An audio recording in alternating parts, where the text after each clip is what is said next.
दोस्तों, Donald Trump ने अफगानिस्तान को सीधे सीधे धमकी दी है और बोला है कि हमें तुम्हारा बगराम एयरबेस वापस चाहिए, नहीं तो अंजाम बहुत ज़्यादा बुरे होंगे। मैं आपको ये छोटी सी क्लिप दिखाना चाहता हूँ कि एग्जैक्टली डोनाल्ड ट्रंप ने क्या कहा है।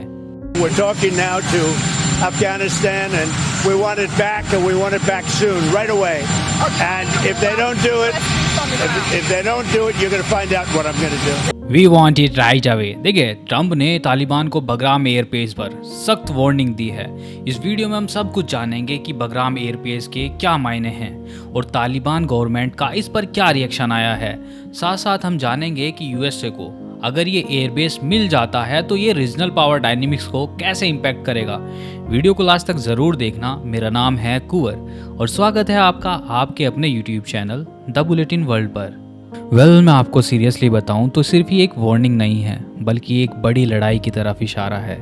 क्योंकि देखिए, 2021 में जब यूएसए की फोर्स अफगानिस्तान से बाहर गई थी तो उसको निकालने वाले ट्रंप ही थे, और अब यूएसए को फिर से अफगानिस्तान में लाने की बात भी ट्रंप ही कर रहे हैं। तो फिर से ट्रंप क्यों यूएसए की फोर्स को अफगानिस्तान में लाना चाहते हैं, ये सब समझने के लिए हमें बगराम एयरबेस की बैक स्टोरी जानना जरूरी है। अफगानिस्तान एक वक्त पर कोल्ड वॉर का बैटल ग्राउंड बन गया था। 1950 के दशक में दुनिया की दो बड़ी सुपर पावर सोवियत यूनियन और यूएसए दोनों अफगानिस्तान में अपना इन्फ्लुएंस जमाना चाहते थे, और इसके चलते सोवियत यूनियन ने एक स्ट्रैटेजिक जगह चुनी, बगराम को, जो काबुल से कुछ ही दूरी पर था।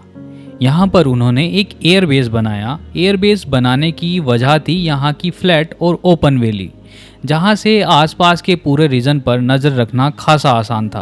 1979 में जब सोवियत यूनियन ने अफगानिस्तान पर इन्वेजन किया, तब बगराम उनका सेंट्रल हब बन गया। यहाँ से उनके फाइटर जेट्स और बॉम्बर्स ऑपरेट होते थे।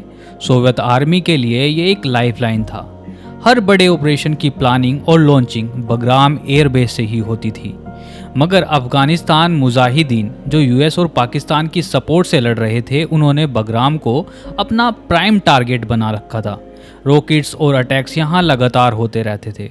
फिर सोवियत यूनियन के डिसइंटीग्रेशन के आसपास यानी 1990 में सोवियत ने अफगानिस्तान छोड़ने का फैसला लिया, तो वहां पर सिविल वॉर शुरू हो गए और बगराम एयरबेस को तालिबान ने अपने कंट्रोल में ले लिया। फिर 9/11 ट्रेजेडी के बाद जब यूएस ने अफगानिस्तान पर वॉर ऑन टेरर शुरू किया, तब उन्होंने बगराम एयरबेस को ही अपना फोर्ट्रेस बनाया।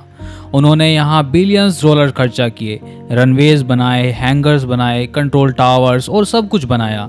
ये बेस 10,000 से ज़्यादा यूएस ट्रूप्स का घर बन गया, जहाँ से ड्रोन्स उड़ते थे, सप्लाईज आती जाती थी, और इसमें 100 से ज़्यादा फाइटर एयरक्राफ्ट्स के लिए एक पार्किंग स्लॉट्स भी बनाया गया। इस एयरबेस से ही यूएसए ने नाटो के साथ मिलकर तालिबान को हटा दिया और 20 सालों तक एक लंबी लड़ाई अफगानिस्तान के अंदर लड़ी। यूएसए ने इस लड़ाई में 2 ट्रिलियन से ज़्यादा खर्चा किया, जिसमें 2400 से ज़्यादा यूएस सोल्जर्स भी मारे गए। लेकिन इंसर्जेंसीज तालिबान के भीतर फिर भी कम नहीं हुई। फिर 2020 में जाकर ट्रंप ने खुद तालिबान के साथ दोहा एग्रीमेंट साइन किया। ये एक प्रकार का पीस एग्रीमेंट था। उसमें कहा गया था कि यूएस ट्रूप्स विड्रॉ कर लेंगे अफगानिस्तान से बाय मई 2021, और यूएसए के विड्रॉवल के बाद देखिए, तालिबान ने बिना किसी रुकावट के बगराम एयरबेस को अपने कंट्रोल में ले लिया फिर से। अब यहाँ डोनाल्ड ट्रंप फिर से पिक्चर में आते हैं। वो 2025 में एक बार फिर से प्रेसिडेंट बनकर यूएसए के पावर में आ जाते हैं। But the biggest question here is why Bagram airbase is so important. देखिए, इसकी स्ट्रैटेजिक लोकेशन काफ़ी ज़्यादा क्रूशियल है, बिकॉज ये काबुल से सिर्फ 40 किलोमीटर की दूरी पर है। यहाँ से पाकिस्तान, चाइना, ईरान और सेंट्रल एशिया पर सब पर नज़र रखना काफ़ी ज़्यादा आसान है। इसी वजह से इसको हार्ट ऑफ एशिया का कंट्रोल पॉइंट भी कहा जाता है। इस एयरबेस में 2 बड़े रनवेज हैं, जहाँ हैवी बॉम्बर से लेकर कार्गो प्लेन्स तक लैंड कर सकते हैं, और ऐसा कहा जाता है कि जो भी बगराम को कंट्रोल करेगा वो साउथ एशिया और सेंट्रल एशिया के पॉलिटिक्स को इन्फ्लुएंस कर सकता है। और देखिए, यूएस के पर्सपेक्टिव से ये उनके लिए बहुत ज़्यादा स्ट्रैटेजिकली इम्पोर्टेंट एयरबेस था, बिकॉज यहाँ से वो मिडिल ईस्ट और एशिया दोनों पर नज़र रख सकते थे। साथ साथ यूएस के 2 सबसे बड़े राइवल्स चाइना और रशिया, इनके बॉर्डर्स भी यहाँ से काफ़ी ज़्यादा करीब हैं, तो उन पर नज़र रखना भी बेहद आसान था। और अब ट्रंप का ये कहना है चूंकि एयरबेस हमने बनाया था तो हमें वापस दो। लेकिन बगराम को वापस लेने की सबसे बड़ी वजह है, जिसे ट्रंप बार बार हाईलाइट भी करते हैं, वो है इसकी चाइना से प्रोक्सिमिटी, यानी ये चाइना की न्यूक्लियर फैसिलिटीज के बेहद करीब है। इसीलिए ट्रंप वापस से बगराम एयरबेस का एक्सेस चाहते हैं। और देखो, ट्रंप के इस कमेंट के बाद तालिबान के टॉप आर्मी कमांडर का भी इस पर बयान आया है।